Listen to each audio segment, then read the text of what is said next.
Peter Schiff, CEO at Euro Pacific Capital, joins us from Connecticut. Peter, evening to you. So, do you think they're going to find happiness, both sides of the aisle, or do you think it's irrelevant? Well, I do think they're going to raise the debt ceiling, and they're going to end the so-called government shutdown. I mean, I've known that all along. This is political theater. This is drama. They create a phony crisis so they can then save us from it and pretend that they've done us a favor.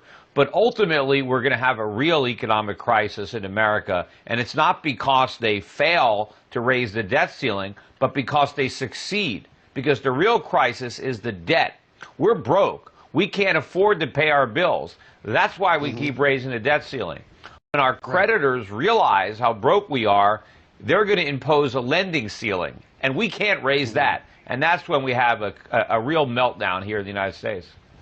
You know, as part of the barking back and forth, President Obama had said, tried to offer a branch to Boehner and said, look, just don't hold, don't shut the government down to do this because of your ideology. We will have these discussions about changes to entitlement, changes to the tax regime, and we'll talk about payouts and, how the government spends its money. I mean, do you see any sincerity from the president at all, or is that just lip service? Look, there's no sincerity on either side. They're going to talk, but they're not going to do anything. Because doing something means telling the truth. It means leveling with the American people that the government can't deliver on all the promises they made to get everybody's votes. So nobody wants to do that. Even the Republicans, I mean, just delaying Obamacare for a year, even if they were to accomplish that, it would do nothing to alter the trajectory that we're on. We're headed for a real economic crisis. We're headed for a dollar collapse and a sovereign debt crisis. And nobody cares. It's just full steam ahead and continue over, towards the edge of that cliff. So have you taken money off the table in the U.S. markets, Peter? Well, I mean, I don't have much money there to take off the table. I mean, the money I have invested in the U.S. is mainly in the energy sector and other raw materials. I mean, I generally try to invest abroad. I think that there's much better opportunities and a lot less,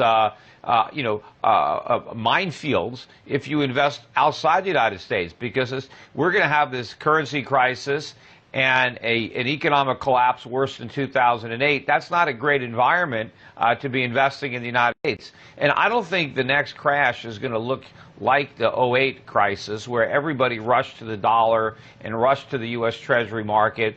That bought us some time. I think they're going to flee the dollar, flee the Treasury market. We're telling the world that default is inevitable. We said if we don't raise the debt ceiling, then we have to default. That means we can only pay our bills so long as we can borrow the money to do it. But you don't pay your bills by going deeper into debt. And when our creditors realize that all we can do is pay them back with our own money, but they're never actually going to get paid back, then they're not going to keep on lending. And then all we've got is the Fed and the printing press, but then all they can do is print dollars that nobody wants, and then we have this real crisis, and that's not going to be a good environment for U.S. assets. You're much better off investing in foreign stock markets, in foreign currencies, in commodities, in precious metals, than being in the U.S. market. And if you're going to be in the U.S. market at all, you want to avoid financials, you want to avoid home builders, retailers, any companies that are exposed to the U.S. consumer or to the credit markets.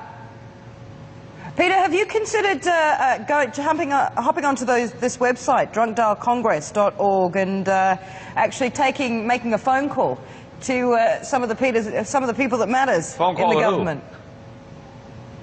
To Drunk Dial Congress. They don't listen to me. I mean, there are some people in Congress that pay attention to what I say, but their numbers are too small to actually make a difference.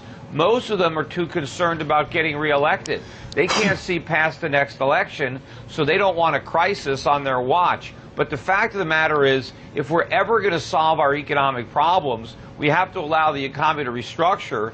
That's going to involve some short-term pain, but none of the politicians are willing to allow the electorate to endure it. They would rather postpone that pain, hopefully beyond the next election, even if what they do to postpone it makes it much worse. If we didn't raise the debt ceiling, then we would have to face the problems right now. But we're going to raise the debt ceiling because nobody wants to deal with these problems right now.